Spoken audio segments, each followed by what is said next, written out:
गुरुवे सर्वलोकानां विशजे भवरोगिणां निधये सर्वविद्यानां श्रीदक्षिणामूर्तये नमः।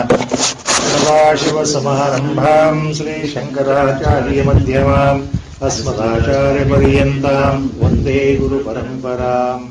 ॐ नमो भगवते विराजेश्वराय। ॐ श्रीगणेशाय नमः। ॐ महासरस्वत्यै नमः।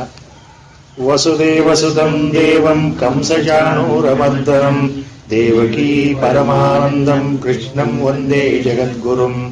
मूकं करोति वाचालं पङ्गुं लङ्घयते गिरिं यत्कृपातमहं वन्दे परमानन्दमाधवं। नारायणं नमस्कृत्य नरं चैव नरोत्तमं देवीं सरस्वतीं व्यासं ततो जयमुदीरयेत्। ಹೋದ ವಾರ 7ನೇ ಅಧ್ಯಾಯದ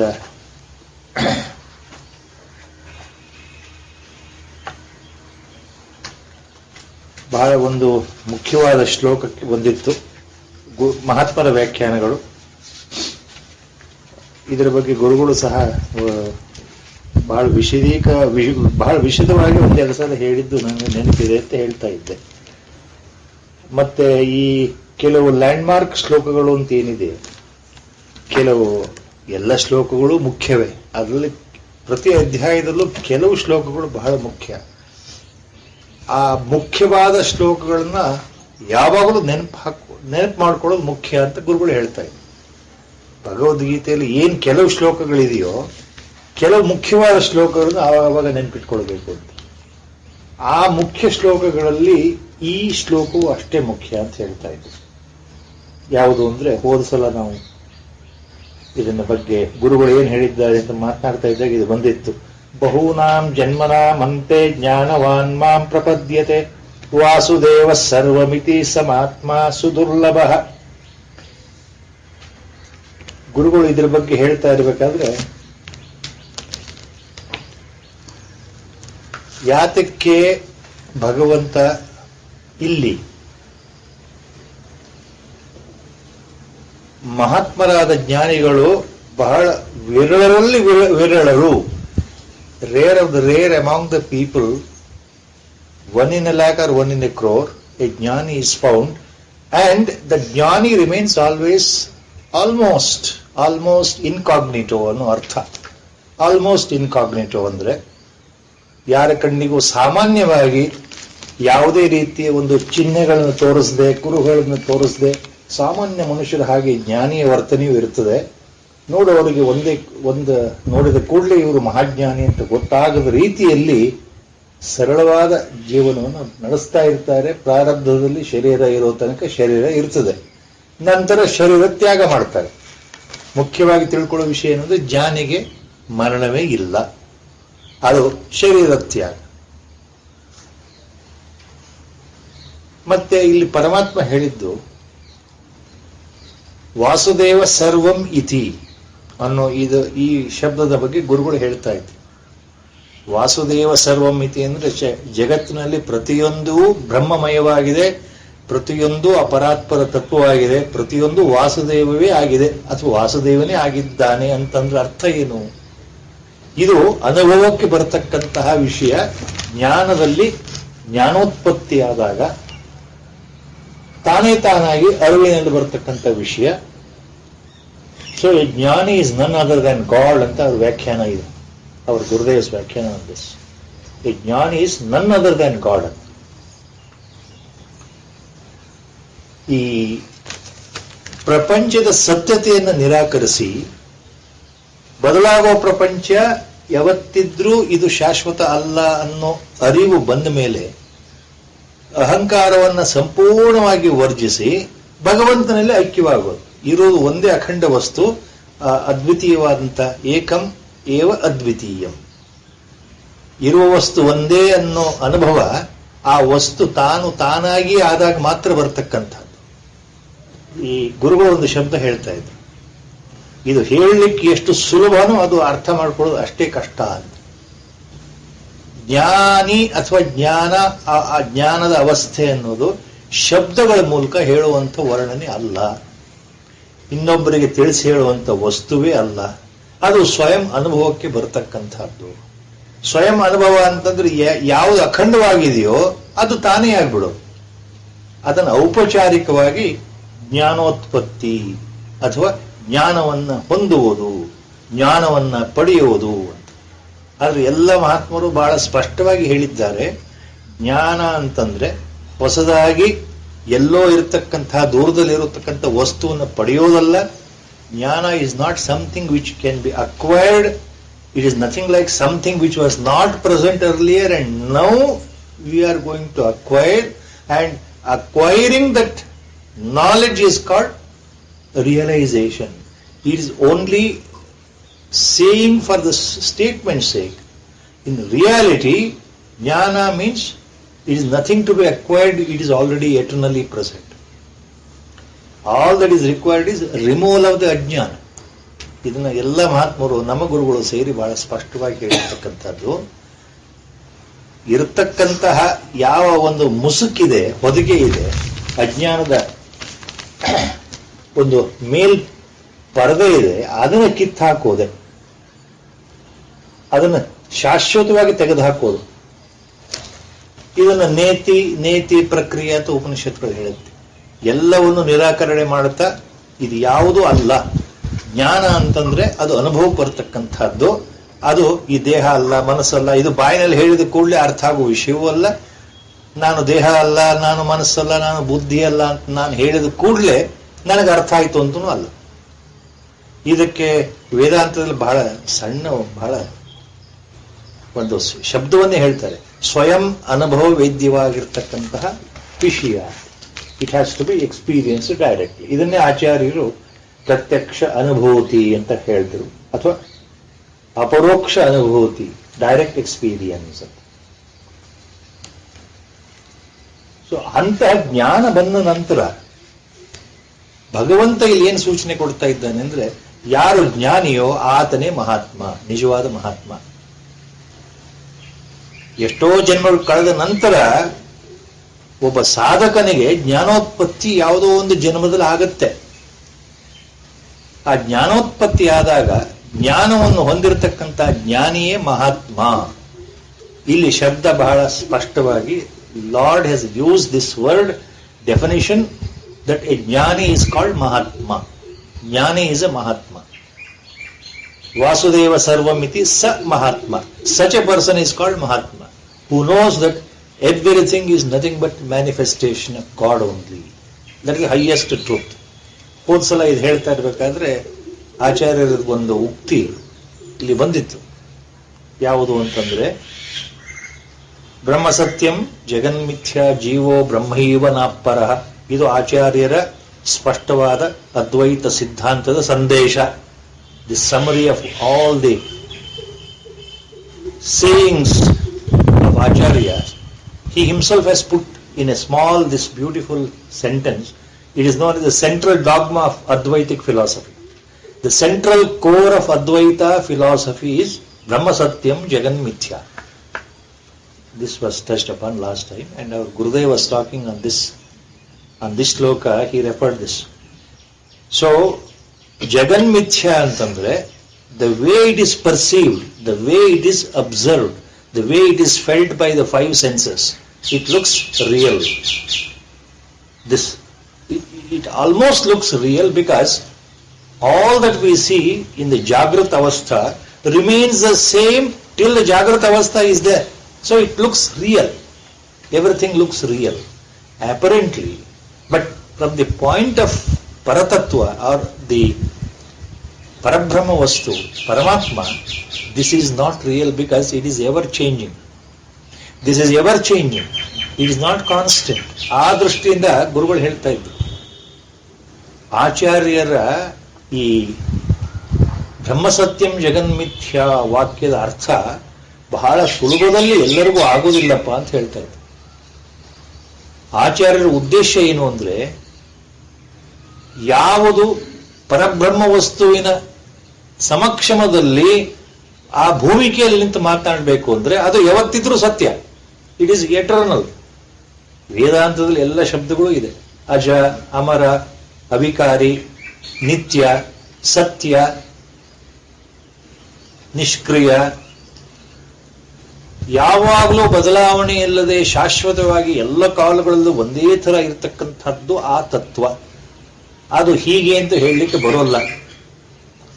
ಮನಸ್ಸು, ಮಾತು, ಬುದ್ಧಿಯನ್ನು ಮೀರುವಂತಹ ವಸ್ತು ಆದ್ರಿಂದ ಶಬ್ದಗಳಲ್ಲಿ ವಿವರಣೆ ಕೊಡಲಿಕ್ಕೆ ಬರೋದಿಲ್ಲ. ಔಪಚಾರಿಕವಾಗಿ ಪರಬ್ರಹ್ಮ ತತ್ವ, ಪರಮಾತ್ಮ, ಆತ್ಮತತ್ವ, ಜ್ಞಾನ, ಪ್ರಜ್ಞಾನ ಈ ಶಬ್ದಗಳಿದೆ ಹೊರತು ನಿಜವಾಗ್ಲೂ ಅದೇನು ಅನ್ನೋದು ಬಾಯಿನಲ್ಲಿ ಹೇಳಲಿಕ್ಕೆ ಸಾಧ್ಯ ಇಲ್ಲ. ಆ ಪರಬ್ರಹ್ಮ ತತ್ವದ ಹೋಲಿಕೆಯಲ್ಲಿ ಮಾತನಾಡಬೇಕು ಅಂದ್ರೆ ಈ ಸಂಸಾರ, ಈ ಜಗತ್ತು ಇದು ಶಾಶ್ವತ ಅಲ್ಲ. ಆದ್ರಿಂದ ಬ್ರಹ್ಮ ಸತ್ಯಂ, ಅದು ಸತ್ಯ, ಇದು ಮಿಥ್ಯ. ಮಿಥ್ಯ ಅಂತಂದ್ರೆ ಸಾಮಾನ್ಯ ಅರ್ಥದಲ್ಲಿ ಸುಳ್ಳು ಅಂತ ಆಗುತ್ತೆ. ಆದ್ರೆ ಇಲ್ಲಿ ಆಚಾರ್ಯರು ಹೇಳ್ತಾ ಇರೋ ಪರಿಭಾಷೆ ಏನಿದೆ ಅಂತಂದ್ರೆ, the way Acharya is speaking here is when he says ಜಗನ್ ಮಿಥ್ಯ, ಜಗತ್ ಇಸ್ ಮಿಥ್ಯಾ ಸ್ವರೂಪ, means you are perceiving, no doubt, through the eyes we are experiencing, through the drishya madhyama, through the sight we are hearing, we are listening, we are experiencing, we are touching, the world is being experienced. ಸಂಸಾರ ಅನ್ನೋದು, ಪ್ರಪಂಚ ಅನ್ನೋದು ಕಣ್ಣಿಗೆ ಕಾಣ್ತಾ ಇದೆ, ಅನುಭವಕ್ಕೆ ಬರ್ತಾ ಇದೆ. ಆ ದೃಷ್ಟಿಯಿಂದ ನೋಡೋದಾದ್ರೆ ಇದು ವ್ಯಾವಹಾರಿಕ ಸತ್ಯ ಅಂತ ಹೇಳ್ತಾರೆ. It appears to be real. From the standpoint of ಪರಮಾತ್ಮ ವಸ್ತು, this is not real because it is always changing, and one fine day it totally vanishes. ಆತ್ಯಂತಿಕ ಪ್ರಳಯ ಕಾಲದಲ್ಲಿ, ಕಲ್ಪದ ಕೊನೆಯಲ್ಲಿ, ಮಹಾಪ್ರಳಯದಲ್ಲಿ ಇಡೀ ವಿಶ್ವ, ಈ ಅಂತರಿಕ್ಷ, ಬ್ರಹ್ಮಾಂಡಗಳು ಸೇರಿದಂತೆ ಮಾಯವಾಗತ್ತೆ ಅಂತ, ಪರಮಾತ್ಮನಲ್ಲಿ ಲೀನ ಆಗತ್ತೆ ಅಂತ. ಆದ್ರಿಂದ ಸತ್ಯ ಅಲ್ಲ. ಹೀಗೆ ತಿಳ್ಕೊಂಡಂಥವನು ಮಹಾತ್ಮ ಜ್ಞಾನಿ. ಆತ ದುರ್ಲಭ ಅಂತ ಹೇಳ್ತಾರೆ. ದುರ್ಲಭ ಅಂತಂದ್ರೆ ಸಿಗೋದೇ ಕಷ್ಟ, ನೋಡ್ಲಿಕ್ಕೆ ಸಿಗೋದು ಕಷ್ಟ, ಬಹಳ ಅಪರೂಪವಾಗಿ ಕಂಡು ಬರ್ತಕ್ಕಂಥವರು, ಎಲ್ಲಿಯೂ ತಾವು ಜ್ಞಾನಿ ಅಂತ ಹೇಳ್ಕೊಳ್ಳೋದೇ ಇರತಕ್ಕಂಥವರು. ಅಂತಹ ಜ್ಞಾನಿ ನಿಜವಾದ ಮಹಾತ್ಮ. ಈ ಮಹಾತ್ಮರ ಬಗ್ಗೆ ಎಷ್ಟು ವರ್ಣನೆ ಮಾಡಿದ್ರು ಅದು ಬಹಳ ಕಡಿಮೆ. ಯಾಕಂದ್ರೆ ಮಾತಿನಲ್ಲಿ ಹೇಳ್ತಾ ಹೋದ್ರೆ ಅದಕ್ಕೆ ಕೊನೆ ಇಲ್ಲ, ಮಿತಿ ಇಲ್ಲ ಅಂತ ವೇದಾಂತನ ಹೇಳುತ್ತೆ. The more you want to speak on a glory of mahatman, the words will fail and you cannot explain the glory of a ಸಿದ್ಧ ಪುರುಷ, ಮಹಾನ್ ಪುರುಷ, ಸಂತ ಪುರುಷ, a sage, or a mahajnani, or a brahmajnani. They are beyond even such praises. Only you can experience it. Only we can experience. If we are fortunate, we come across a Mahajnani, a Brahmajnani, a Jivan Mukta in the course of the lifetime. Only when we are really blessed by God, a Jnani will appear. Otherwise, no. This every Mahatman has said the same thing. The entire Vedantic scriptures, they say the same thing in different words.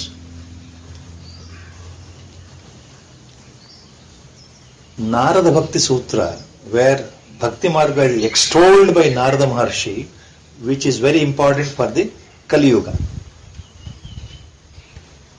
So in the Bhakti Sutras, aphorisms, while explaining importance of Bhakti, highlighting the Bhakti Marga itself, the path of devotion,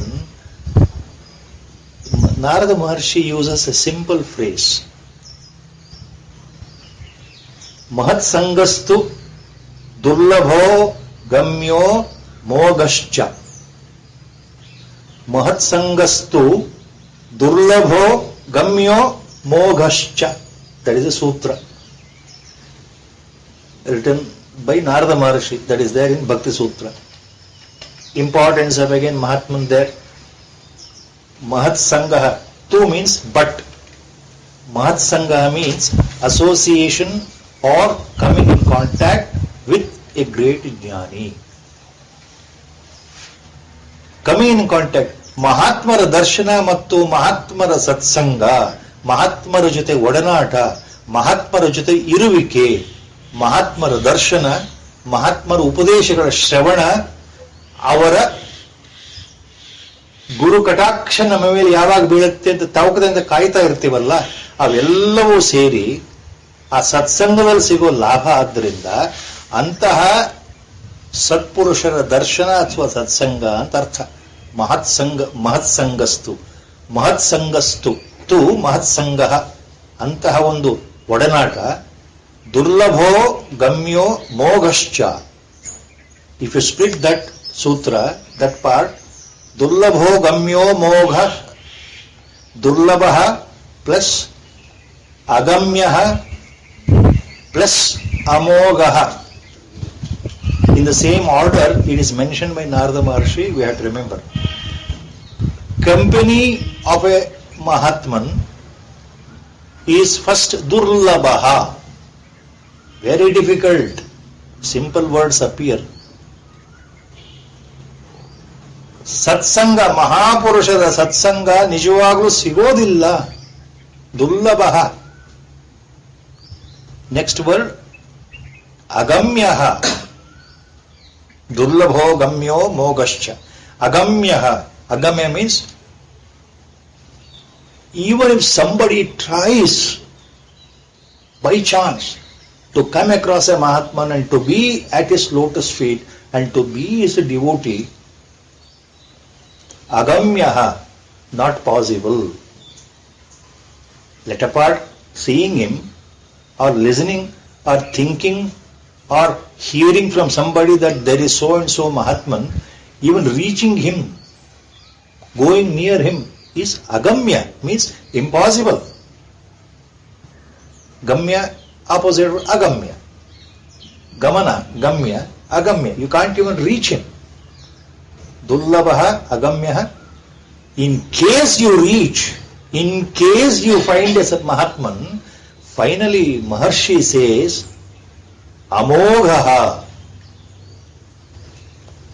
That means it is a wonder of the wonder that you have reached a Mahatman anta.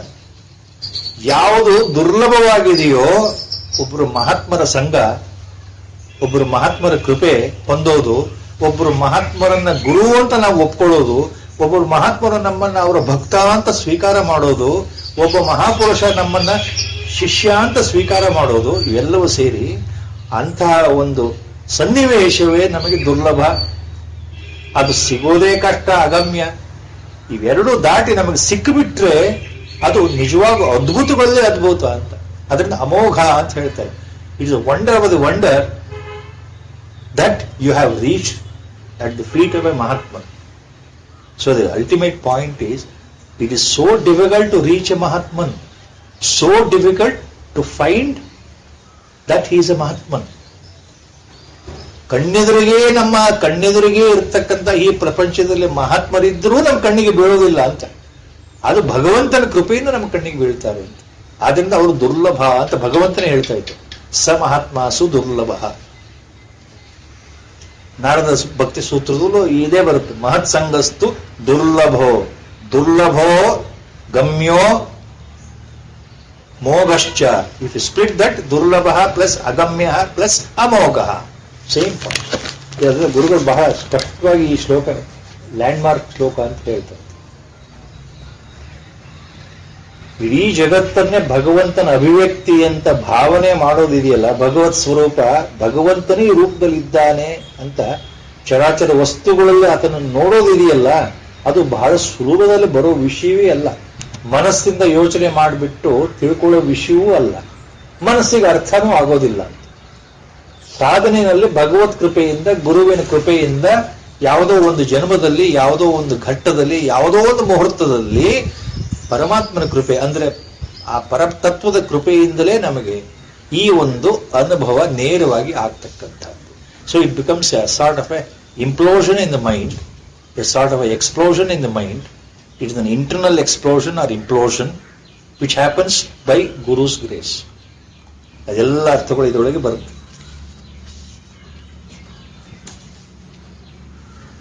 ಇದು ಯಾಕೆ ಮುಖ್ಯ ಅಂತಂದ್ರೆ, this land mark ಶ್ಲೋಕ ಬಹುನಾಂ ಜನ್ಮನಾಮಂತೆ ಜ್ಞಾನವಾನ್ ಮಾಂ ಪ್ರಪದ್ಯತೆ.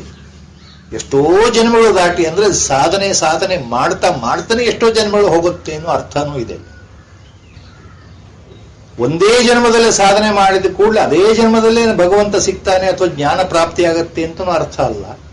ಬಹುನಾಂ ಜನ್ಮನಾಂ ಅಂತೆ, at the end of so many births finally a person becomes a jnani by my grace. Implied meaning, ನನ್ನ ಅನುಗ್ರಹದಿಂದ ಯಾವುದೋ ಒಂದು ಜನ್ಮದಲ್ಲಿ ಆತನ ಸಾಧನೆ ಒಂದು ಕೊನೆಯ ಹಂತ ತಲುಪಿದಾಗ ಅಲ್ಲಿ ಅದರ ಫಲ ಸಿಗುತ್ತೆ ಅನ್ನೋ ಅರ್ಥ.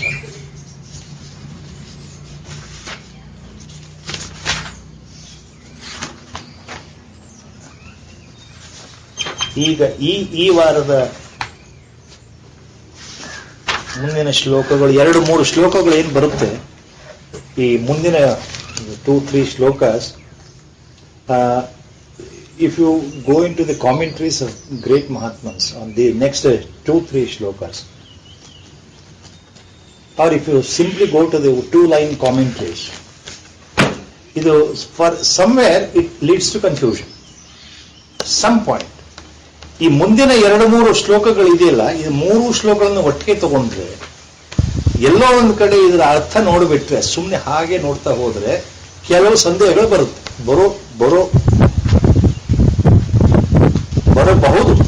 ಬಹಳಷ್ಟು ಜನಗಳು ಬಂದೇ ಬರುತ್ತೆ ಅಂತಲ್ಲ, ಬರಬಹುದು. There is a possibility that some doubt, some confusion. ಭಗವಂತ ಹೀಗೆ ಹೇಳ್ತಾ ಇದ್ದಾನಲ್ಲ, ಹಾಗಾದ್ರೆ ನಾವು ಮಾಡ್ತಾ ಇರೋ ಸರಿನೋ ತಪ್ಪೋ? ಇಲ್ಲಿ ಏನ್ ಹೇಳ್ತಾ ಇದ್ದಾನೆ ಭಗವಂತ? ದೇವತಾ ಪೂಜೆಗಳ ಬಗ್ಗೆ ಹೇಳ್ತಾ ಇದ್ದಾನೆ. It looks as if he is talking about the plurality of gods, worshipping different gods, how it is beneficial or whether it is beneficial or not.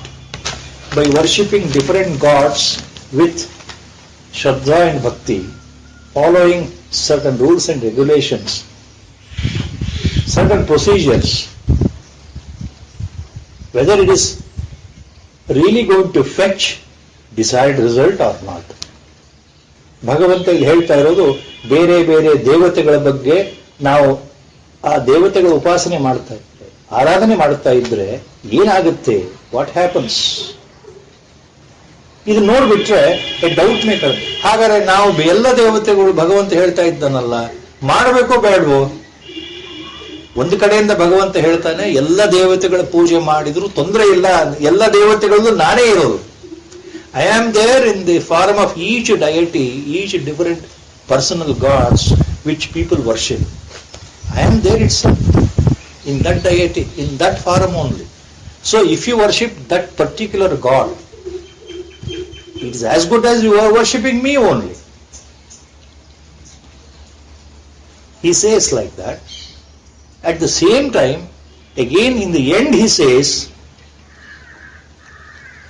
such people who worship different deities, different gods, he classifies them as Alpamedhasam.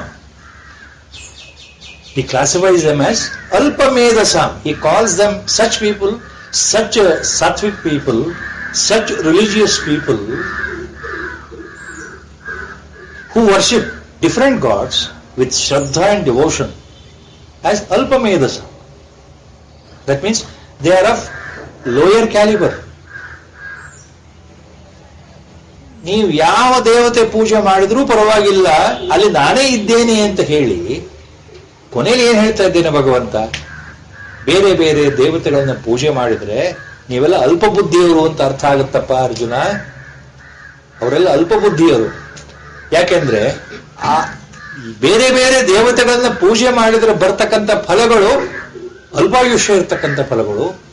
ಅವಕ್ಕೆ ಒಂದು ನಾಶ ಅಂತ ಇದೆ, ಗತಿ ಅಂತಿದೆ, ಇವತ್ತಿದ್ದು ನಾಳೆ ಹೋಗುವಂತ ಫಲಗಳು. ಅವು ಶಾಶ್ವತವಾದ ಫಲಗಳಲ್ಲ. ಅಂದ್ರೆ ಅದರಿಂದ ನಮಗೆ ಉಪಯೋಗ ಇಲ್ಲ, ಆದ್ರೆ ಮಾಡಬಾರದು ಅನ್ನೋ ಅರ್ಥ ಬರುತ್ತದೆ. ಭಗವಂತ ಹೇಳ್ತಾರೋ ಮಾತು, ಬೇರೆ ಬೇರೆ ದೇವತೆಗಳ ಪೂಜೆ ಮಾಡಬೇಡಿ ಅನ್ನೋ ಅರ್ಥ ಅಲ್ಲಿ ಬರುತ್ತೆ. ಈಗ ನಮಗದ ಕನ್ಫ್ಯೂಷನ್ ಉಳಿಬಹುದು. ಏನು ಉಳಿಬಹುದು? Then we suddenly develop a doubt, possibility. ಏನು? Whether all these days what I am doing, that means have I done something wrong? whether my approach, my worship, is it correct or not towards God? My method of worshipping itself is something wrong. That's what Lord is hinting here. Am I doing in the correct way? Such questions may come. So in the beginning only, the basic point what Lord is telling here is, from two aspects we have to remember. ಇಲ್ಲಿ ಎರಡು ಮುಖ್ಯವಾದ ಭಾಗಗಳು ಬರುತ್ತೆ.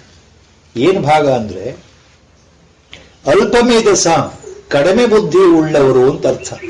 People with limited knowledge ಅಂದ್ರೆ ಒಳ್ಳೆ people, ಸಾಮಾನ್ಯ ಜನಗಳು, ಎಲ್ಲ ಸಾಮಾನ್ಯ ಜನಗಳು, ನಾರ್ಮಲ್ ರಿಲಿಜಿಯಸ್ ವರ್ಲ್ಡ್ಲಿ ಪೀಪಲ್. ಅಲ್ಪ ಮೇಧಸ, ಕಡಿಮೆ ಬುದ್ಧಿಶಕ್ತಿ ಇರ್ತಕ್ಕಂಥವ್ರು ಅಂತಂದ್ರೆ ಅವರು ದಡ್ರು ಅಂತಲ್ಲ. ಆಧ್ಯಾತ್ಮ ದೃಷ್ಟಿಯಿಂದ ಕಡಿಮೆ ಬುದ್ಧಿಶಕ್ತಿ, ವ್ಯವಹಾರಿಕ ದೃಷ್ಟಿಯಿಂದ ಎಲ್ಲರೂ ಬುದ್ಧಿವಂತರೇ. In the worldly sense they are really intelligent, they have wonderful reasoning power, they are super intellectuals. But from the point of spirituality ಅಲ್ಪ ಮೇಧಸ ಅಂತ ತಿಳ್ಕೊಳ್ಬೇಕು. ಯಾಕೆ ಅಂದ್ರೆ there is a distinction. As long as you think, ಭಗವಂತ ಹೇಳೋದೇನು ಅಂದ್ರೆ, when you start classifying, differentiating different gods and think that they are all different, equally different, each one is a powerful separate entity of God, each form is a independent separate entity of God. ಅಂದ್ರೆ ನಾವು ನಮ್ಮ ಬುದ್ಧಿಶಕ್ತಿನಲ್ಲಿ ಎಷ್ಟೋ ದೇವರುಗಳನ್ನ ನೋಡಿರ್ತೇವೆ, ಕೇಳಿರ್ತೇವೆ, ಉಪಾಸನೆ ಮಾಡ್ತೇವೆ, ಪೂಜೆ ಮಾಡ್ತೇವೆ. ಸಣ್ಣ ವಯಸ್ಸಿಂದ ಬಂದಿರತಕ್ಕಂಥ ಸಂಸ್ಕಾರಗಳು, ನಮ್ಮ ತಂದೆ ತಾಯಿ ಹೇಳ್ಕೊಟ್ಟಿರೋದು, ನಾವು ನೋಡಿರ್ತಕ್ಕಂಥದ್ದು, ಸಮಾಜದಲ್ಲಿ ನೋಡಿರ್ತಕ್ಕಂಥದ್ದು ನಮಗನ್ಸುತ್ತೆ. ಬೇರೆ ಬೇರೆ ದೇವರುಗಳಿದ್ದಾರೆ. ಗಂಡು ದೇವರು ಬೇರೆ, ಹೆಣ್ಣು ದೇವರು ಬೇರೆ, ಗಂಡು ದೇವರಲ್ಲಿ ಈ ದೇವರು ಬೇರೆ, ಆ ದೇವರು ನಮಗೆಲ್ಲ ಗೊತ್ತಿದೆ.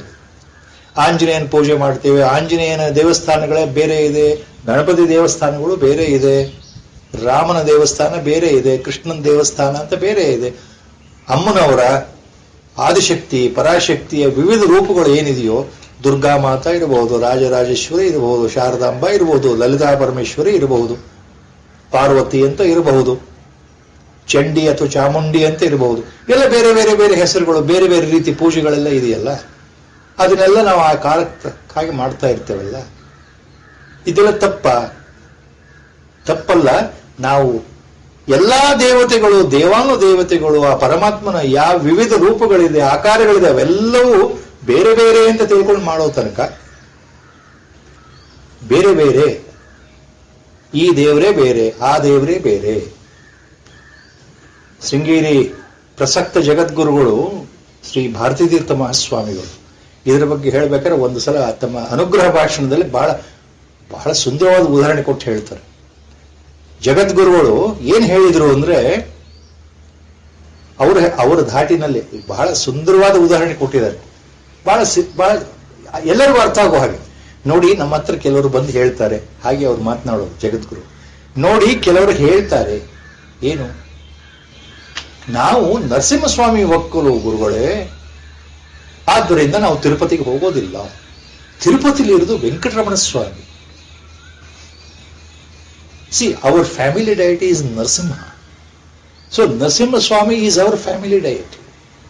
So, we worship to Aradhana of Narasimha Swami. Vakkalu means he is our own deity. Kula Devata, Aradhya Devata.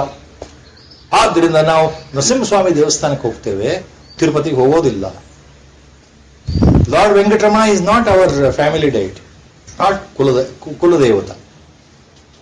ಇನ್ನು ಕೆಲವರು ಬಂದು ಹೇಳ್ತಾರೆ, ನಾವು ತಿರುಪತಿ ವೆಂಕಟರಮಣ ಸ್ವಾಮಿ ಒಕ್ಕಲು ಗುರುಗಳೇ, ತಿರುಪತಿಗೆ ಹೋಗ್ತೇವೆ, ಆದ್ರೆ ನರಸಿಂಹ ದೇವಸ್ಥಾನಕ್ಕೆ ಹೋಗಲ್ಲ. ಇಬ್ರು ಮೂರ್ಖರು ಅಂತ ಜಗದ್ಗುರು ಹೇಳಿದ್ರು. ಎಲ್ಲಿಯವರೆಗೆ ನರಸಿಂಹಸ್ವಾಮಿ ಬೇರೆ ದೇವರು,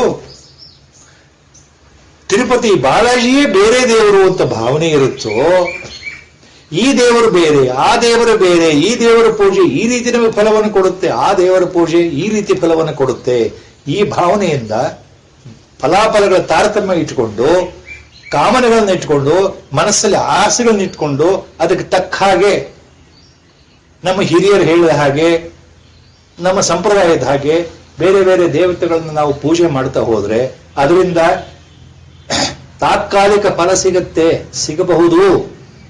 ಆದರೆ ಆತ್ಯಂತಿಕ ಫಲ ಇದೆಯಲ್ಲ, ಮೋಕ್ಷ, ಅದು ಸಿಗೋದಿಲ್ಲ. ಇದು ಪರಮಾತ್ಮನ ಉದ್ದೇಶ. ಯಾವ ದೇವತಾ ಪೂಜೆ ಮಾಡಿದರೂ ನಿಮ್ಮ ಭಾವ ಏನಿರಬೇಕು ಅಂದ್ರೆ, ಇರೋ ಪರಮಾತ್ಮ ಒಬ್ಬನೇ ಆಗಿದ್ದಾನೆ, ಆತನೇ ಸರ್ವತ್ರ ಏಕರೂಪಿಯಾಗಿದ್ರು ವಿವಿಧಾಕಾರಗಳಲ್ಲಿ ಕಂಗೊಳಿಸ್ತಾ ಇದ್ದಾನೆ, ಜಗದ್ರೂಪಿಯಾಗಿ ಕಂಗೊಳಿಸ್ತಾ ಇದ್ದಾನೆ. ಆತನ ಅನೇಕ ನಾಮರೂಪಗಳಿದೆ, ಆಕಾರಗಳು ಇದೆ. ಎಲ್ಲ ಆಕಾರಗಳ ಒಟ್ಟು ಮೊತ್ತ ಒಂದೇ ಒಂದು ಭಗವಂತ, ಒಂದೇ ಒಂದು ಪರಮಾತ್ಮ. ಈ ರೂಪ ದೊಡ್ಡದು, ಈ ಆಕಾರ ದೊಡ್ಡದು, ಆ ಆಕಾರ ಅಷ್ಟು ದೊಡ್ಡದಲ್ಲ. ಈ ಆಕಾರಕ್ಕೆ ಬಹಳ ಮಹತ್ವ ಇದೆ. ಇಡೀ ಜಗತ್ತಿನಲ್ಲಿ, ನಮ್ಮ ದೇಶದಲ್ಲಿ ಎಲ್ಲರೂ ತಿರುಪತಿಗೆ ಯಾತ್ರೆ ಹೋಗ್ತಾರೆ ಅಂದ್ರೆ ಅದು ಬಹಳ ಪವರ್ಫುಲ್ ವೆಂಕಟರಮಣ ಸ್ವಾಮಿ. ಅಲ್ಲಿ ಹೋದರೆ ನನ್ನ ಕೆಲಸ ಆಗುತ್ತೆ. ನಮ್ಮ ಊರಿನಲ್ಲೇ ಇರತಕ್ಕಂಥ ವೆಂಕಟರಮಣ ಸ್ವಾಮಿ ದೇವಸ್ಥಾನ ಅಷ್ಟು ಮನಸ್ಸಿಗೆ ಬರೋಲ್ಲ. ತಿರುಪತಿಗೆ ಹೋದ್ರೆ ಮಾತ್ರ ಸಮಾಧಾನ. ಇಡೀ ಕರ್ನಾಟಕದಲ್ಲಿ ವಾಸುಕಿ ಕ್ಷೇತ್ರ ಅಂತ ಏನು ಬಹಳ ಪ್ರಸಿದ್ಧಿಯಾಗಿದೆ, ಸುಬ್ರಹ್ಮಣ್ಯ ಸ್ವಾಮಿ ಕ್ಷೇತ್ರ. Lord Shanmukha appeared in the form of Vasuki or ನಾಗದೇವತ ಇನ್ನು ಕುಕ್ಕೆ ಸುಬ್ರಹ್ಮಣ್ಯ. ಅಲ್ಲಿ ಹೋದರೆ ಮಾತ್ರ ನಮಗೆ ಸುಬ್ರಹ್ಮಣ್ಯನ ಆರಾಧನೆ ಮಾಡೋದ್ರಿಂದ ಅನುಕೂಲ ಆಗತ್ತೆ, ಎಷ್ಟೋ ದೋಷಗಳು ಪರಿಹಾರ ಆಗತ್ತೆ. ಆಗ ಬಹಳ ಪವರ್ಫುಲ್ ದೇವರು. ಹಾಗೆ ಪಕ್ಕದಲ್ಲಿರ್ತಕ್ಕಂಥ ಧರ್ಮಸ್ಥಳ ಮಂಜುನಾಥೇಶ್ವರ, ಆತನೇ ಬೇರೆ. ಈ ಭಾವನೆಗಳು ತಪ್ಪು ಅಂದ್ರೆ ಯಾವ ದೃಷ್ಟಿಯಿಂದ? ಆಧ್ಯಾತ್ಮ ದೃಷ್ಟಿಯಿಂದ ನೋಡೋದಾದ್ರೆ ಭಗವಂತ ಇಲ್ಲಿ ಏನ್ ಹೇಳ್ತಾನೆ, ನಮಗೆ ಸೂಚನೆ ಕೊಡ್ತಾ ಇದ್ದಾನೆ. ಎಲ್ಲ ರೂಪಗಳು ನನ್ನ ರೂಪಗಳೇ ಅಂತ ತಿಳ್ಕೊಳ್ಳೋರು ಜಾಣರು. Spiritual sadhakas are supposed to know all these points. So these shlokas are meant for sadhakas very clearly to open their eyes. You worship God in any form, but remember God is only one. ಇದು ಇನ್ನೂ ಒಂದು step ಮುಂದೆ ಹೋಗಿ, same point our Gurudev explained in a wonderful way. I think the best possible way. On the same next 2-3 shloka summary we are talking now itself. Our Gurudev says, what Lord says now here means, if you have got one particular deity in your mind and worship that particular deity, ಯಾವುದೋ ಒಂದು ದೇವರ ಆಕಾರ, ಒಂದು ದೇವರ ರೂಪವನ್ನ ಮನಸ್ಸಲ್ಲಿ ಇಟ್ಕೊಂಡು ದೇವರ ಪೂಜೆ ಮಾಡ್ತಾ ಮಾಡ್ತಾ ಇದು ನನ್ನ ಇಷ್ಟ ದೇವ, ಮೈ ಆರಾಧ್ಯ ದೇವ ಅಂತ ಪೂಜೆ ಮಾಡ್ತಾ ಮಾಡ್ತಾ ಜೀವನ ಕಳೀತಾ ಇದ್ದಾಗ ಆ ರೂಪದಲ್ಲಿ ಭಗವಂತ ನಮಗೆ ಒಲಿಯೋ ಸಂದರ್ಭ ಖಂಡಿತ ಇದೆ. ಆದ್ರೆ ಮಧ್ಯದಲ್ಲಿ ಇದನ್ನು ಬಿಟ್ಟು ಮತ್ತೊಬ್ಬ ದೇವರ ರೂಪವನ್ನು ಹಿಡ್ಕೊಂಡು, ಇದುವರೆಗೂ ನಾನು ಶಿವನ ಜಪವನ್ನು ಮಾಡ್ತಾ ಇದ್ದೆ, ಓಂ ನಮಃ ಶಿವಾಯ ಪಂಚಾಕ್ಷರಿ ಮಕವನ್ನ ಷಡಾಕ್ಷರಿ ಮಂತ್ರವನ್ನು ಹೇಳ್ತಾ ಇದ್ದೆ, ಈಗ ಯಾಕೋ ರಾಮನ ಬಗ್ಗೆ ಹೇಳಬೇಕು ಅನಿಸ್ತಾ ಇದೆ, ಇದು ಬೇಡ, ಆದ್ರೆ ನಾನು ಬರೀ ರಾಮ ರಾಮ ಅಂತ ಹೇಳ್ತೇನೆ ಅಂತ ಇದನ್ನು ಬಿಟ್ಟು ಅದನ್ನು ಶುರು ಮಾಡಿಬಿಟ್ರೆ, ಅಂದ್ರೆ ಶಿವನೇ ಬೇರೆ ರಾಮನೇ ಬೇರೆ ಅನ್ನೋ ಭಾವದಿಂದ ಶುರು ಮಾಡಿದರೆ, ನಮ್ಮ ಗುರುಗಳು ಹೇಳ್ತಾ ಇದ್ರು, ಅವರು ಗುರುದೇವ್ ಸೊಸೆ, if you change the god, your deity, worshipping method, what happens, the previous form, the god manifested in that way, he will give up you. ಆ ಯಾವ ಹಿಂದಿನ ದೇವತಾ ರೂಪದಲ್ಲಿ ನಾವು ಪೂಜೆ ಮಾಡ್ತಾ ಇದ್ವಲ್ಲ, ಆ ಇಷ್ಟ ದೇವತೆ ನಮ್ಮನ್ನು ಕೈ ಬಿಟ್ಬಿಡುತ್ತೆ. ಮುಂದಿನ ದೇವತೆ ನಮಗಿನ್ನೂ ಕೈ ಹಿಡಿದಿಲ್ಲ. The other form what we start worshipping, thinking he is different, not at that god bestows the grace on us in that form. So neither we have got the grace from the previous ishta devata, ನಾರ್ the next ದೇವತಾ ಸ್ವರೂಪ which we have worshipped. In both way we end up in loss. Our Gurudev used to say like this. 2-3 ದೋಣಿಗಳ ಮೇಲೆ ಕಾಲಿಡ್ತಾ ಹೋದ್ರೆ, ಈ ದೋಣಿ ಮೇಲೆ ಒಂದು ಕಾಲು, ಆ ದೋಣಿ ಮೇಲೆ ಒಂದು ಕಾಲು ಅಂದ್ರೆ ನೀನು ಮುಳುಗೋದು ನಿಶ್ಚಿತ ಅಂತ ಆಧ್ಯಾತ್ಮ ದೃಷ್ಟಿಯಿಂದ ಹೇಳ್ತಾ ಇದ್ರು ಗುರುಗಳು. ಅಂದ್ರೆ ಒಂದನ್ನು ಹಿಡ್ಕೊಳಪ್ಪ ಅಂತ. The best way is concentrate on one form of God, that is your ಇಷ್ಟ ದೇವತೆ. And all other forms of God, there also you worship when you go or when you come across, but with a clear-cut picture in the mind that that form is not different from the Ishtadevata. Ishtadevata appearing in that form only.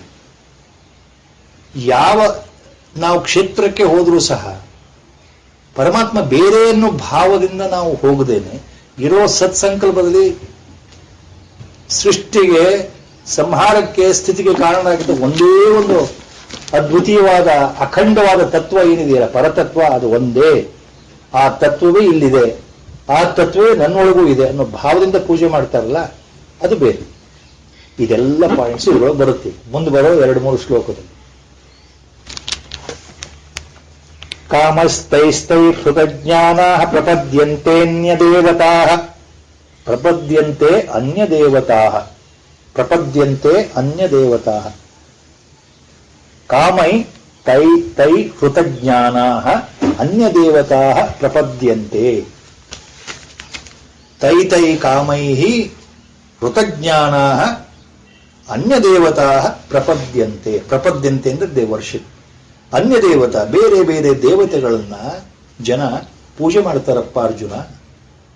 ಕಾಮೈಸ್ತೈಸ್ತೈ ಹೃತಜ್ಞಾನಾ ಪ್ರಪದ್ಯಂತೆ ಅನ್ಯದೇವತಾ ತಂ ತಂ ನಿಯಮಮಾಸ್ಥಾಯ ಪ್ರಕೃತ್ಯ ನಿಯತಾ ಸ್ವಯಾ. ತಂ ತಂ ನಿಯಮಂ ಆಸ್ಥಾಯ ಸ್ವಯಾ ಪ್ರಕೃತ್ಯ ನಿಯತಾ. ಪ್ರಪದ್ಯಂತೆ ಅನ್ಯ ದೇವತಾ ಅಂತ ಭಗವಂತ ಏನ್ ಹೇಳ್ತಾ ಇದ್ದಾನೆ ಮೊದಲನೇ ಚರಣದಲ್ಲಿ? ಯಾರು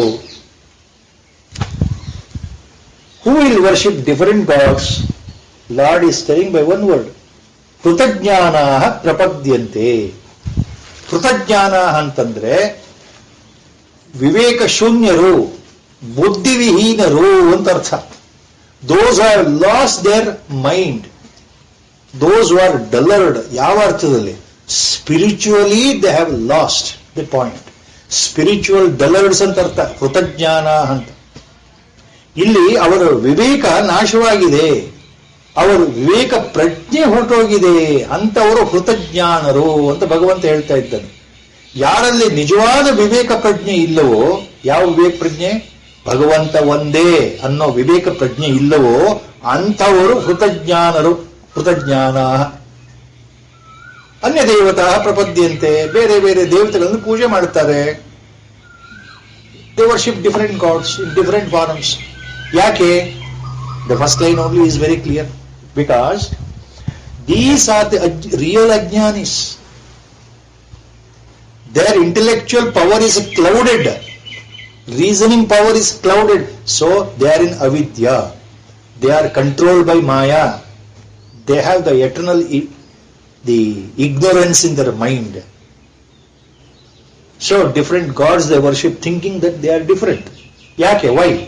He says himself, Lord himself, kamaihi taitaihi krutajnana, by their own desires, individual desires, by their own way of achieving certain results, by their own expectations, ತಮ್ಮದೇ ಆದಂತಹ ವಿವಿಧ ರೀತಿಯ ಆಸೆಗಳ ಪೂರೈಕೆ ಮಾಡ್ಕೊಳ್ಳೋಕ್ಕೋಸ್ಕರ, ತಮ್ಮ ಕಾಮಗಳನ್ನು ತೀರಿಸ್ಕೊಳ್ಳೋಕ್ಕೋಸ್ಕರ, ತಮ್ಮ ಮನಸ್ಸಲ್ಲಿ ಬಂದಿರತಕ್ಕಂಥ ಬಯಕೆಗಳನ್ನು ತೀರಿಸ್ಕೊಳ್ಳೋಕ್ಕೋಸ್ಕರ, ತಮ್ಮ ಆಸೆ ಪೂರೈಕೆಗೆ ಬೇರೆ ಬೇರೆ ದೇವತೆಗಳನ್ನ ಪೂಜೆ ಮಾಡ್ತಾರಪ್ಪ ಅರ್ಜುನ. ಹೇಗೆ? ಆಯಾ ದೇವತೆಗಳಿಗೆ ಯಾವ್ಯಾವ ನಿಯಮಗಳಿದೆಯೋ ಆ ನಿಯಮಗಳ ಅನುಸಾರವಾಗಿ ಆ ದೇವರ ಪೂಜೆಯನ್ನ ತಮ್ಮ ಸ್ವಭಾವಕ್ಕೆ ತಕ್ಕ ಹಾಗೆ ತಾವಾಗೆ ಮಾಡ್ತಾ ಇರ್ತಾರೆ. ತಂ ತಂ ನಿಯಮಮಾಸ್ಥಾಯ ಪ್ರಕೃತ್ಯ ನಿಯತಾ ಸ್ವಯಾ. So they worship different gods in different forms, thinking that they're all different to fulfill their own desires. Their own kama means desires, expectation. They have so many expectations. So accordingly they worship, because their mind is totally controlled by their own desires. Tam tam niyamam asthaya prakrutya niyata swaya prakrutya antandre they are bound by their own inborn samskaras. ತಮ್ಮದೇ ಆಗಿರತಕ್ಕಂತಹ ತಮ್ಮ ಸಂಸ್ಕಾರದಲ್ಲಿ ಬಂದಿರತಕ್ಕಂಥ ಭಾವನೆಗಳಿಗೆ ಅನುಗುಣವಾಗಿ ಪೂಜೆ ಮಾಡ್ತಾರೆ. ಇದು ನಾವೆಲ್ಲ ಕಡೆ ನೋಡ್ತೀವಿ. the whole world you see it. In our own country, you go to any village or any town, you see different forms of deities are there. village deities, different types of rituals are there throughout history. In all the, whichever part of the world we go, the same thing. ಎಲ್ಲ ಜಗತ್ತಿನ ಮೂಲೆಗಳಲ್ಲಿ ಯಾವ ಯಾವ ವಿವಿಧ ರೀತಿಯ ದೇವತೆಗಳು, ದೇವಾನುದೇವತೆಗಳ ಪೂಜೆಗಳಿದೆ ನಮಗೆಲ್ಲರಿಗೂ ಗೊತ್ತಿದೆ. ಬೇಕಾದಷ್ಟು ಹೆಸರು ನೆನಪಿಟ್ಕೊಳ್ಳಿಕ್ಕೆ ಆಗದೇ ಇರೋಷ್ಟು ದೇವತಾ ಮೂರ್ತಿಗಳು, ದೇವತಾ ಪೂಜೆಗಳಿದೆ.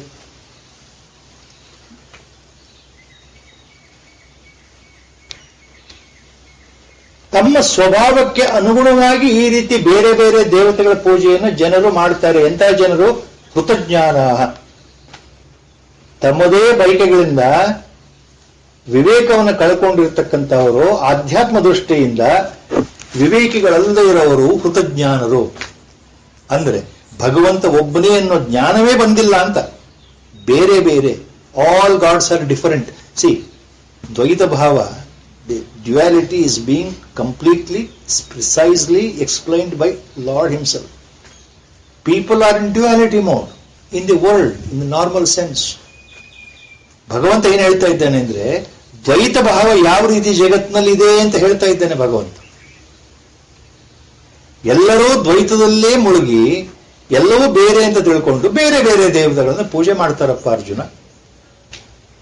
Is just making a statement to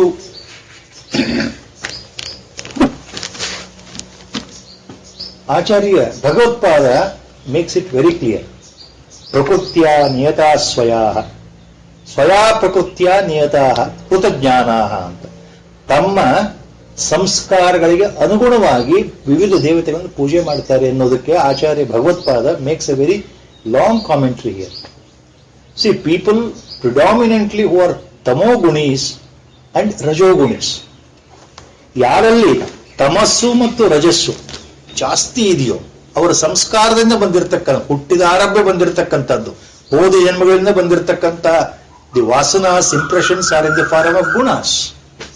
And those gunas, whether tamas or rajas, when they are predominant, especially tamas, what happens? A person of more tamoguna influence, he is automatically, his mind, vasana, gets attracted towards the lower nature of the deities. ಕ್ಷುದ್ರ ದೇವತೆಗಳು ಅಂತ ಬರುತ್ತೆ ಒಂದು ಶಬ್ದ ವೇದಾಂತದಲ್ಲಿ. ಕ್ಷುದ್ರ ದೇವತಾ means a deity, a form of God with a limited boom. ಕೆಲವು ನಿರ್ದಿಷ್ಟವಾದ ನಾಶಗೊಳ್ಳತಕ್ಕಂತಹ ಫಲಗಳನ್ನು ಕೊಡತಕ್ಕಂತಹ ದೇವತೆಗಳಿಗೆ ಕ್ಷುದ್ರ ದೇವತೆಗಳು. ಆತ್ಯಂತಿಕ ಫಲ ಕೊಡೋದಿಲ್ಲ.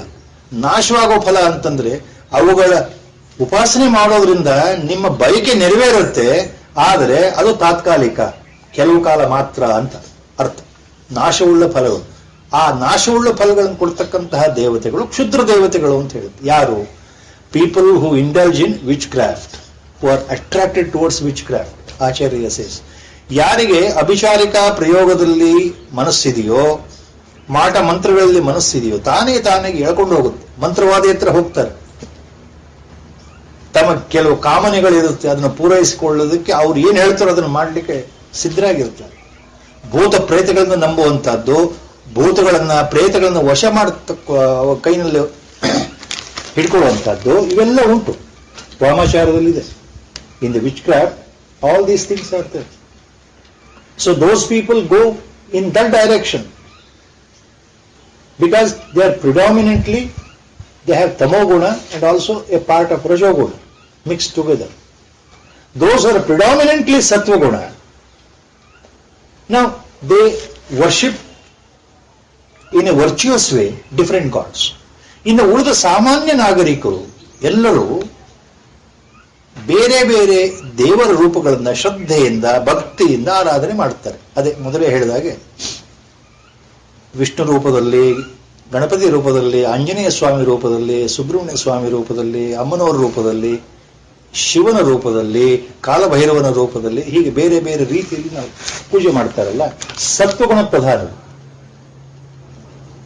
ಇವರು ಎಲ್ಲರೂ ಪೂಜೆ ಮಾಡ್ತಾರೆ ತಮ್ಮ ತಮ್ಮ ಸಂಸ್ಕಾರಕ್ಕೆ ಅನುಗುಣವಾಗಿ ಅಂತ ಆಚಾರ್ಯರು ಹೇಳ್ತಾರೆ. ತಮ್ಮ ತಮ್ಮ ಸಂಸ್ಕಾರಕ್ಕೆ ಅನುಗುಣವಾಗಿ ಪೂಜೆ ಮಾಡೋದು ಯಾತಕ್ಕೆ? ತಮ್ಮ ಬಯಕೆಗಳನ್ನ ಪೂರೈಕೆ ಮಾಡ್ಕೊಳ್ಳೋಕ್ಕೋಸ್ಕರ, ತಮ್ಮ ಮನಸ್ಸಿನ ಆಸೆಗಳನ್ನ ಪೂರೈಕೆ ಮಾಡ್ಕೊಳ್ಳೋಕ್ಕೋಸ್ಕರ. ಸಾಮಾನ್ಯವಾಗಿರ್ತಕ್ಕಂಥ ಆಸೆಗಳು ಯಾವುದು ಅಂತಂದ್ರೆ ಆಚಾರ್ಯರು ಹೇಳ್ತಾರೆ. ಮನುಷ್ಯರಿಗೆ ಸಾಮಾನ್ಯ ಆಸೆಗಳು ಬಹಳ ಮುಖ್ಯವಾದ್ದು ಯಾವುದು ಅಂತಂದ್ರೆ, ಒಂದು ವಿವಾಹ ಪ್ರಾಪ್ತಿ, ವಿವಾಹ ಯೋಗ, ಅದಕ್ಕೋಸ್ಕರ ಸಂತಾನ ಪ್ರಾಪ್ತಿ, ಪುತ್ರರನ್ನ ಪಡೆಯಬೇಕು ಅನ್ನೋದಕ್ಕೋಸ್ಕರ, ಐಶ್ವರ್ಯ ಪ್ರಾಪ್ತಿ ಅಥವಾ ಅಭ್ಯುದಯ ಪ್ರಾಪ್ತಿ, ಅದಕ್ಕೋಸ್ಕರ ರೋಗ ನಿವೃತ್ತಿ, ದೈಹಿಕ ರೋಗಗಳನ್ನ ಹೋಗಲಾಡಿಸೋಕ್ಕೋಸ್ಕರ, ಅಥವಾ ಅಧಿಕಾರ ಪ್ರಾಪ್ತಿ, ಅಧಿಕಾರವನ್ನು ಪಡೆಯೋಕ್ಕೋಸ್ಕರ, ಅಥವಾ ಕೊನೆಯದಾಗಿ ಇನ್ನೂ ಉಚ್ಚ ಮಟ್ಟದ ಸಾತ್ವಿಕ ಜನರು ಮಾಡತಕ್ಕಂತಹ ಪೂಜೆ ಯಾತಕ್ಕೋಸ್ಕರ ಅಂದ್ರೆ ಇಹದಲ್ಲಿ ಅಷ್ಟೇ ಅಲ್ಲ, ಪರದಲ್ಲೂ ಒಳ್ಳೆಯದಾಗಬೇಕು, ಸ್ವರ್ಗ ಪ್ರಾಪ್ತಿ. So these are the ideas in the mind. We do puja for the benefit of these things. ನಮಗೆ ಪುತ್ರ ಪ್ರಾಪ್ತಿ ಆಗಬೇಕು ಅಂತನೋ, ಅಥವಾ ಅಂದ್ರೆ ಸಂತಾನ ಪ್ರಾಪ್ತಿನೋ, ಅದು ವೈವಾಹಿಕ ಜೀವನ ಆಗಬೇಕು ಅಂತಲೋ, ಈ ದೃಷ್ಟಿಯಿಂದ ಮಾತ್ರ ನಾವು ಕೆಲವು ಪೂಜೆಗಳನ್ನ ಭಗವಂತನ ಸತತವಾಗಿ ಬೇಡ್ತೇವೆ. ಅಧಿಕಾರ ಪ್ರಾಪ್ತಿ, ರೋಗ ನಿವೃತ್ತಿಗೋಸ್ಕರ, ಕೊನೆಗೆ ಸ್ವರ್ಗ ಪ್ರಾಪ್ತಿಗೋಸ್ಕರ ನಮ್ಮ ಆಸೆ ಅಷ್ಟಕ್ಕೆ ಇರುತ್ತೆ. ಅವು ನಾಶವುಳ್ಳ ಫಲಗಳು ಅಂತ ಭಗವಂತ ಹೇಳ್ತಾನೆ. ಯಾಕೆ? ಒಳ್ಳೆ ಮನಸ್ಸಿಂದ ಪೂಜೆ ಮಾಡಿದರೆ ಪುತ್ರ ಪ್ರಾಪ್ತಿ ಆಗಬಹುದು ಆ ಕ್ಷಣಕ್ಕೆ, ಅದು ಆ ಜನ್ಮಕ್ಕೆ ಸೀಮಿತ. ಅದು ಅರ್ಥ. ನಾಶವುಳ್ಳ ಫಲ ಅಂದ್ರೆ ಶಾಶ್ವತ ಅಲ್ಲ. ಆ ವ್ಯಕ್ತಿಗೆ ಆ ಕ್ಷಣದಲ್ಲಿ ಆ ಜನ್ಮದಲ್ಲಿ ಪುತ್ರ ಪ್ರಾಪ್ತಿ ಆಗಬಹುದು. ಅದೇ ವ್ಯಕ್ತಿ ಮತ್ತೆ ಮುಂದಿನ ಜನ್ಮಕ್ಕೆ ಬಂದಾಗ, ಹಿಂದಿನ ಜನ್ಮದಲ್ಲಿ ನಾನು ಮಾಡಿದ್ನಲ್ಲ ಪುತ್ರಕಾಮೇಷ್ಟಿಯಾಗ ಪರಮಾತ್ಮ, ಈ ಜನ್ಮದಲ್ಲಿ ನಾನು ಏನೂ ಮಾಡಿದೆ, ನನಗೆ ಮಗುವನ್ನು ಕೊಡು ಅಂದ್ರೆ ಕೊಡೋದಿಲ್ಲ ಭಗವಂತ. ಅದು ಅಲ್ಪ ಫಲ ಅಂದ್ರೆ ಆ ಅರ್ಥದಲ್ಲಿ. ಹೋದ ಜನ್ಮದಲ್ಲಿ ನಾನು ಒಳ್ಳೆ ಪೂಜೆಯನ್ನು ಮಾಡಿದ್ದೇನೆ ಆರೋಗ್ಯಕ್ಕೋಸ್ಕರ, ಈ ಜನ್ಮದಲ್ಲಿ ನನಗೆ ಆರೋಗ್ಯ ಕೊಡು ಅಂತಂದ್ರೆ ಆರೋಗ್ಯ ಕೊಡೋದಿಲ್ಲ. ಅಲ್ಪ ಫಲ ಪ್ರಾಪ್ತಿ ಅಂದ್ರೆ ಅದು ಪೂರ್ವಜನ್ಮ ಕೃತಂ ಪಾಪಂ ವ್ಯಾಧಿ ರೂಪೇಣ ಬಾಧ್ಯತೆ ಅಂತ ಇದೆ ವೇದಾಂತ. ಅಥವಾ ಇದನ್ನು ಬೇರೆ ರೀತಿ ಹೇಳಬೇಕು ಅಂದ್ರೆ ಋಣಾನುಬಂಧೇನ ಸತಿಸುತಾಲಯ ಅಂತನೂ ಇದೆ. ಎಲ್ಲ ಅರ್ಥವೂ ಒಂದೇ, ಕರ್ಮ ಸಿದ್ಧಾಂತಕ್ಕೆ ಬರತಕ್ಕಂಥದ್ದು. ಇದು ಭಗವತ್ಪಾದರು ಬಹಳ ಸ್ಪಷ್ಟವಾಗಿ ಹೇಳಿದ್ದಾರೆ. ನಮ್ಮ ಸಂಸ್ಕಾರಕ್ಕೆ ತಕ್ಕ ಹಾಗೆ ನಾವು ನಮ್ಮ ಕಾಮನೆಗಳನ್ನು ಇಟ್ಕೊಂಡು, ಬೈಕೆಗಳನ್ನು ಇಟ್ಕೊಂಡು ಅದಕ್ಕೋಸ್ಕರ ಪ್ರಾರ್ಥನೆ ಮಾಡ್ತೀವಿ. ಇಂಥ ಜನಗಳು ಎಲ್ಲ ಕಡೆ ಇದ್ದಾರಪ್ಪ ಅರ್ಜುನ. ಮುಂದೇನು ಹೇಳ್ತಾನೆ? ಯೋ ಯೋ ಯಾಂ ಯಾಂ ತನುಂ ಭಕ್ತಃ ಶ್ರದ್ಧೆಯಾರ್ಚಿತುಮಿಚ್ಛತಿ ತಸ್ಯ ತಸ್ಯಾಚಲಾಂ ಶ್ರದ್ಧಾಂ ತಾಮೇವ ವಿದದಾಮ್ಯಹಂ. ಯೋ ಯೋ ಇಫ್ ಸ್ಪ್ಲಿಟ್ ಅಂದ್ರೆ ಯಹ ಯಹ. ನೋ ದೋಸ್ ಪೀಪಲ್ ಯಾಂ ಯಾಂ ತನುಂ ಯೋ ಯೋ ಭಕ್ತಃ.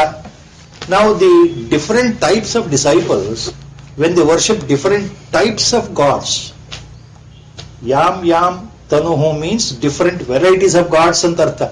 ನಾವು ಭಗವಂತನ ಬೇರೆ ಬೇರೆ ರೂಪಗಳನ್ನ ಬೇರೆ ಬೇರೆ ಭಕ್ತರು ಶ್ರದ್ಧೆಯಿಂದ ಅರ್ಚನೆ ಮಾಡಿದರೆ, ಆರಾಧನೆ ಮಾಡಿದರೆ, ಅದನ್ನ ಆರಾಧನೆ ಮಾಡಬೇಕು ಅಂತ ಬಯಸ್ತಾರೆ, ಅದನ್ನ ಮನಸ್ಸಲ್ಲಿ ಯೋಚಿಸ್ತಾರೆ.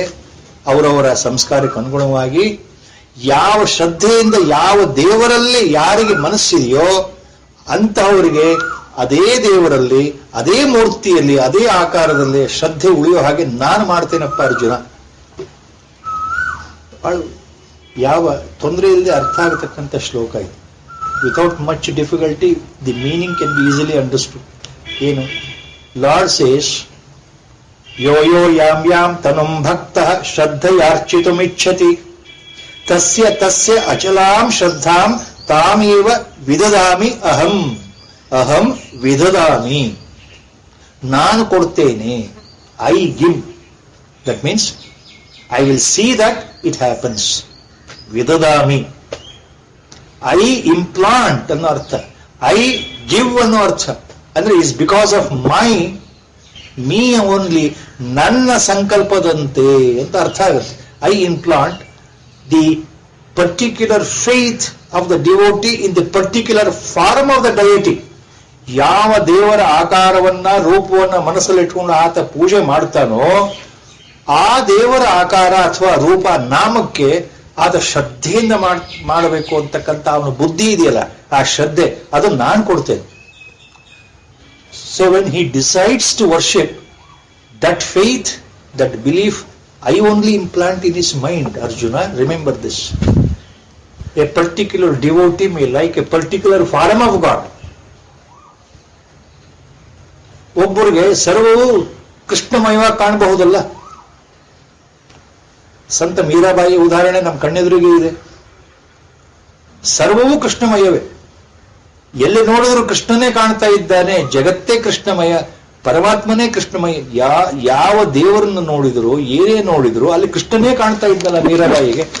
ಯಾವ ರೀತಿ ಸಂತ ಸಕುಬಾಯಿಗೆ ಎಲ್ಲಿ ನೋಡಿದ್ರು ವಿಠಲನೇ ಕಾಣ್ತಾ ಇದ್ದ. ಪುರಂದರದಾಸರಿಗೆ ವಿಠಲನೇ ಕಾಣ್ತಾ ಇದ್ದ, ಆ ರೂಪ ಕಾಣ್ತಾ ಇತ್ತು. ಹಾಗೆ ಆಯಾ ಭಕ್ತರಿಗೆ ಆಯಾ ರೂಪದಲ್ಲಿ ಶ್ರದ್ಧೆ ಬರೋ ಹಾಗೆ ಮಾಡೋದು ನಾನೇ ಅಪ್ಪ ಅಂತ ಹೇಳ್ತಾ ಇದ್ದಾನೆ ಭಗವಂತ. ಯೋ ಯೋ ಯಾಮ್ ಯಾಮ್ ತನುಂ ಭಕ್ತ ಶ್ರದ್ಧೆಯಾರ್ಚಿತುಮಿಚ್ಛತಿ ತಸ್ಯ ತಸ್ಯ ಅಚಲಾಂ ಶ್ರದ್ಧಾಂ ತಾಂ ಅಚಲಾಂ ಶ್ರದ್ಧಾಂ ತಸ್ಯ ತಸ್ಯ ವಿದದಾಮಿ ಅಹಂ. ಆ ಶ್ರದ್ಧೆಯನ್ನು ನಾನೇ ಕೊಡ್ತೇನೆ ಅವರಿಗೆ. ಅವರ ಮನಸ್ಸಲ್ಲಿ ಆ ದೇವರ ಬಗ್ಗೆ ನನಗೆ ಇದ್ದಕ್ಕಿದ್ದ ಹಾಗೆ ರಾಮ ಅನ್ನೋ ಶಬ್ದದ ಮೇಲೆ ಬಹಳ ಪ್ರೀತಿ ಉಂಟಾಯಿತು. ಏನಕ್ಕೇನ ಪ್ರಕಾರೇಣ ನನ್ನ ಇಷ್ಟದೇವ ರಾಮನೇ ಆಗಿದ್ದಾನೆ ಅಂತ ಬಂದ್ಬಿಡ್ತು ಅಂದ್ರೆ, ರಾಮಚಂದ್ರ ಸ್ವಾಮಿಯ ಸ್ವರೂಪವಾಗಲಿ, ಆತನ ನಾಮ ಆಗಲಿ, ಆತನ ಆಕಾರ ಆಗಲಿ, ಅದ್ರ ಬಗ್ಗೆ ನನ್ನ ಮನಸ್ಸು ಯಾವಾಗಲೂ ತಾನೇ ಹೇಳ್ಕೊಂಡು ಹೋಗ್ತಾ ಇರುತ್ತೆ. ಎಲ್ಲಿ ಹೋದರು, ಎಲ್ಲಿ ಯಾವ ದೇವಸ್ಥಾನಕ್ಕೆ ಹೋದರು, ಯಾವ ದೇವತೆಯನ್ನೇ ನೋಡಿದ್ರು ಅಲ್ಲಿ ನಾನು ಕಾಣೋದು ನನ್ನ ಪ್ರಭು ರಾಮಚಂದ್ರನೇ ಕಾಣೋದು. ಆ ಶ್ರದ್ಧೆ ನನ್ನಲ್ಲಿ ಬಂದ್ರೆ ಆ ಶ್ರದ್ಧೆಗೆ ಯಾರು ಕಾರಣ ಅಂದ್ರೆ ಪರಮಾತ್ಮನೇ ಕಾರಣ. ಅದನ್ನೇ ಭಗವಂತ ಹೇಳ್ತಾರೆ. ಪ್ರತಿಯೊಬ್ಬರಲ್ಲಿ ಶ್ರದ್ಧೆ ಬರಬೇಕಾದ್ರೆ ಅದಕ್ಕೆ ನಾನೇ ಕಾರಣ ಅಪ್ಪ, ನೀವು ಯಾರನ್ನಾರು ಪೂಜೆ ಮಾಡಿ ಅನ್ನೋ ಅರ್ಥ. Because the point again here is ಯೋ ಯೋ ಯಾಮ್ ಯಾಮ್ ತನುಂ ಭಕ್ತ ಶ್ರದ್ಧೆಯಾರ್ಚಿತುಮಿಚ್ಛತಿ. ಶ್ರದ್ಧೆಯ ಅರ್ಚಿತುಂ ಇಚ್ಛತಿ. ಶ್ರದ್ಧೆಯಿಂದ ಪೂಜಿಸಬೇಕು ಅಂತ ಯಾವ್ಯಾವ ಭಕ್ತ ಹೊರಡ್ತಾನೋ ಅಂತಂದ್ರೆ ಅಂಡರ್ಸ್ಟುಡ್ ಮೀನಿಂಗ್ ಏನು ಅಂತ ಮೊದಲೇ ಹೇಳಿದೆ. ತಮ್ಮ ಮನಸ್ಸಿನ ಬಯಕೆಗಳಿಗೋಸ್ಕರ, in order to fulfil their desires, now they worship with faith, and that faith I implant in their mind. ಅವರ ಆ ಭಕ್ತಿ ಇದೆಯಲ್ಲ, ಆ ಶ್ರದ್ಧೆ ಅದು ನನ್ನಿಂದಲೇ ಬಂದಿದೆ, ಅದು ತಿಳ್ಕೊಳ್ಬೇಕು ಅರ್ಜುನ ಅಂತ ಹೇಳ್ತಾ ಇದ್ದೇನೆ. ಇದನ್ನು ಮತ್ತೆ ಮುಂದಿನ ಶ್ಲೋಕದಲ್ಲಿ ಇದನ್ನು ಮತ್ತೆ ಬಹಳ ಕರೆಕ್ಟ್ ಆಗಿ ನಮಗೆ ಅರ್ಥ ಆಗಬೇಕಲ್ಲ. ಇಲ್ಲಿ ಏನ್ ಹೇಳ್ತಾ ಇದ್ದಾನೆ? ಸತಯ ಶ್ರದ್ಧೆಯ ಯುಕ್ತಸ್ತಸ್ಯಾರಾಧನಂ ಈಹತೆ ಲಭತೆ ಚ ತತಃ ಕಾಮಾನ್ ಮಯ್ಯೇವ ವಿಹಿತಾನಿ ತಾನ್. ಲಭತೆ ಚ ತತಃ ಕಾಮಾನ್ ಮಯ್ಯೇವ ವಿಹಿತಾನಿ ತಾನ್.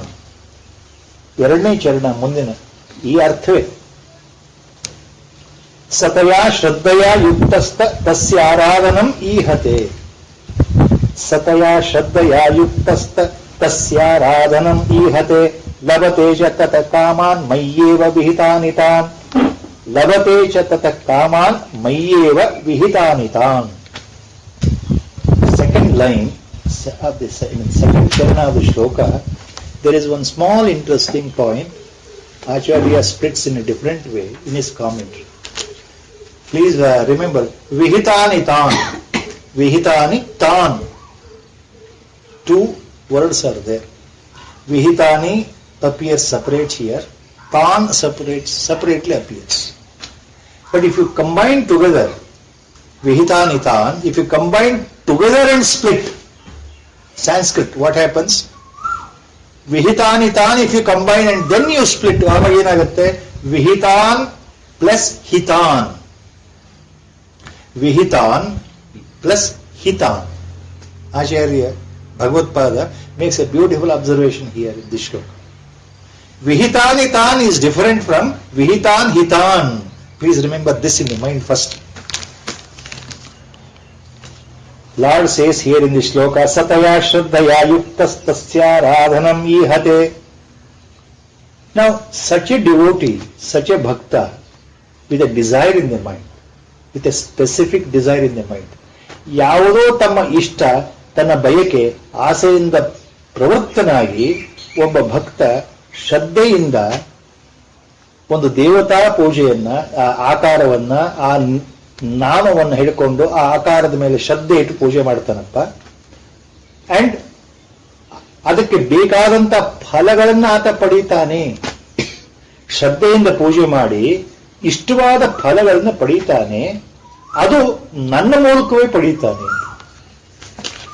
ಇಲ್ಲಿ what lord says, a devotee worships with great Shraddha, and the Shraddha is given by me only. With great Shraddha, belief, a devotee worships a particular form of God with all the faith and obtains the result, what desired results. And that desired results, what he obtains, is ordained by me only, Arjuna. ಆತನಿಗೆ ಯಾವ ಫಲ ಸಿಗಬೇಕೋ ಆ ಫಲ ಸಿಗೋದಕ್ಕೆ ನಾನೇ ಕಾರಣ. ಅವನು ಯಾವುದೇ ರೂಪದಲ್ಲಿ ಅರ್ಚನೆ ಮಾಡಿ ಪೂಜೆ ಮಾಡಿ ದೇವತೆಯನ್ನು ಒಲಿಸ್ಕೊಳ್ತಾನೋ, ತನ್ನ ಇಷ್ಟವಾದ ಫಲವನ್ನು ಪಡೀತಾನೋ, ಆತನ ಕಾಮ, ಆತನ ಇಷ್ಟ ಅಲ್ಲಿ ಫಲಪ್ರದವಾಗುತ್ತಲ್ಲ, ಅಂತಹ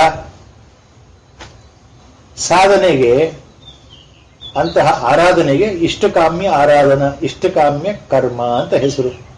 ತಮಗೆ ಬೇಕಾದಂತಹ ಸಿದ್ಧಿ, ಮನಸ್ಸಿನ ಆಸೆಗಳನ್ನ ಪೂರೈಕೆ ಮಾಡಿಕೊಳ್ಳಕ್ಕೆ ನಾವು ಮಾಡೋ ಪೂಜೆಗಳಿಗೆ ಇಷ್ಟಕಾಮ್ಯ ಕರ್ಮ, ಇಷ್ಟಕಾಮ್ಯ ಆರಾಧನಾ, ಇಷ್ಟಕಾಮ್ಯ ಪೂಜಾ.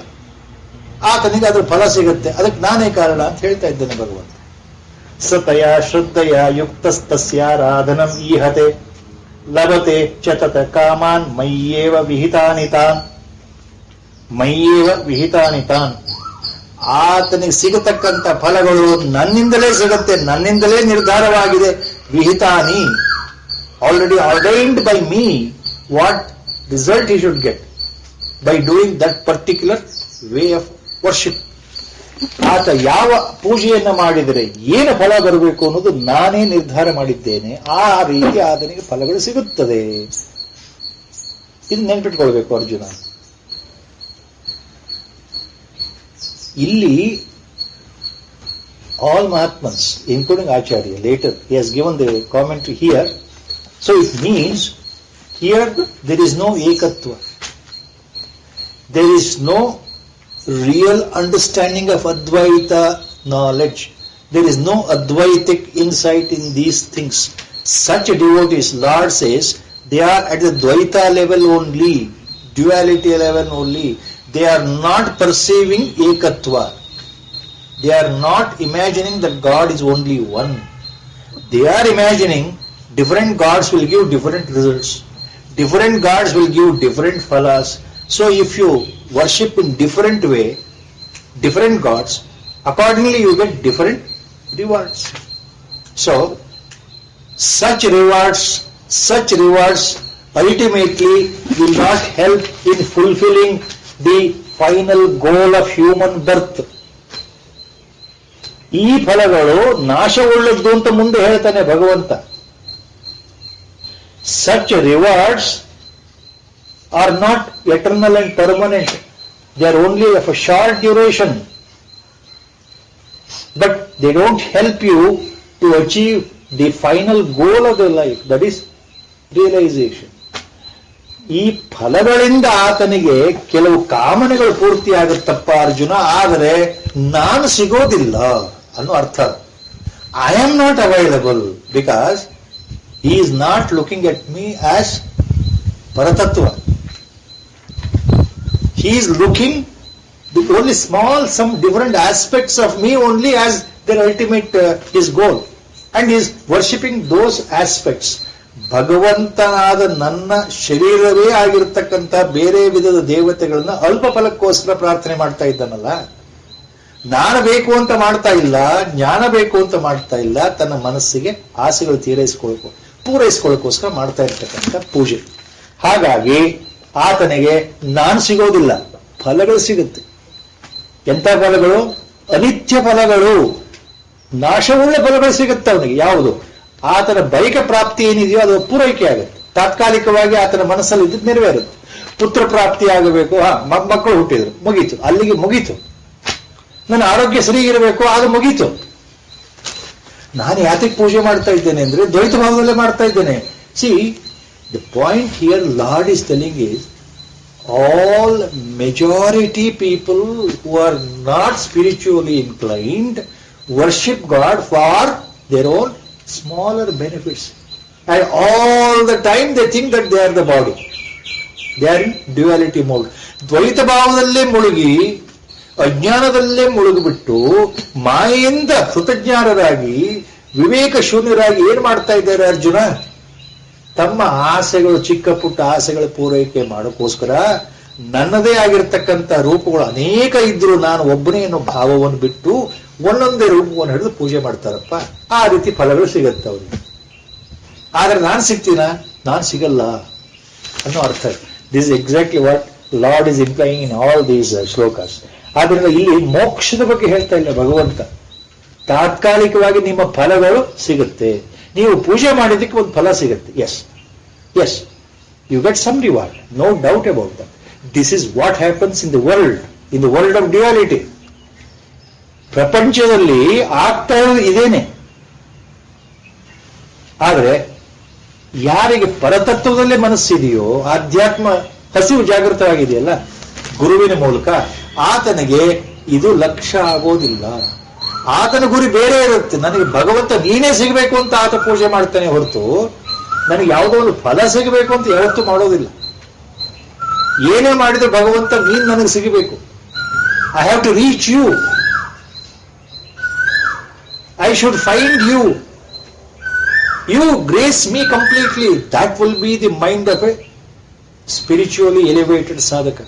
He is not bothered about the small phalas, rewards, because he knows these phalas are limited to that body, that mind, in that lifetime only. It is impermanent. Again, I continue in the cycle of birth and death. If I go only after small rewards, definitely I am born again. Whereas a spiritual aspirant is not bothered about these small things. He is bothered about the highest thing. What is that? What is my goal? The real purpose of my life. ನನ್ನ ನಿಜವಾದ ಉದ್ದೇಶ ಏನು, ಅದರ ಕಡೆ ಲಕ್ಷ್ಯ ಇರುತ್ತೆ. ಭಗವಂತ ಹೇಳ್ತಾ ಇರೋದು ಈ ಎಲ್ಲ ವಿಷಯಗಳು ಇಲ್ಲಿ ಬರುತ್ತೆ. 3 ಶ್ಲೋಕಗಳು. ಜನಗಳು ಸಾಮಾನ್ಯವಾಗಿ ಏನ್ ಮಾಡ್ತಾ ಇದ್ದಾರೆ? ಗುರುಗಳ ಸಂಕಲ್ಪ ಇವತ್ತಿಗೆ ಇಲ್ಲಿ ಶ್ಲೋಕಗಳು ಮುಗಿತಾ ಇದೆ. ಇವತ್ತಿನ ವ್ಯಾಖ್ಯಾನ ಮುಗಿಯುತ್ತೆ ಪ್ರಾರ್ಥನಾ ಶ್ಲೋಕಗಳೊಂದಿಗೆ. ವಸುದೇವ ಸುತಂ ದೇವಂ ಕಂಸಚಾಣೂರಮರ್ದನಂ ದೇವಕೀ ಪರಮಾನಂದಂ ಕೃಷ್ಣಂ ವಂದೇ ಜಗದ್ಗುರುಂ ಮೂಕಂ ಕರೋತಿ ವಾಚಾಲಂ ಪಂಗುಂ ಲಂಘಯತೆ ಗಿರಿಂ ಯತ್ಕೃಪಾತಮಹಂ ವಂದೇ ಪರಮಾನಂದ ಮಾಧವಂ ನಾರಾಯಣಂ ನಮಸ್ಕೃತ್ಯ ನರಂ ಚೈವ ನರೋತ್ತಮಂ ದೇವೀಂ ಸರಸ್ವತೀಂ ವ್ಯಾಸಂ ತತೋ ಜಯಮುದೀರಯೇತ್. ಹರಿ ಓಂ ತತ್ಸತ್. ಓಂ ನಮೋ ಭಗವತೆ ವಿರಾಜೇಶ್ವರಾಯ. ಹರಿ ಓಂ ತತ್ಸತ್. ಹರಿ ಓಂ.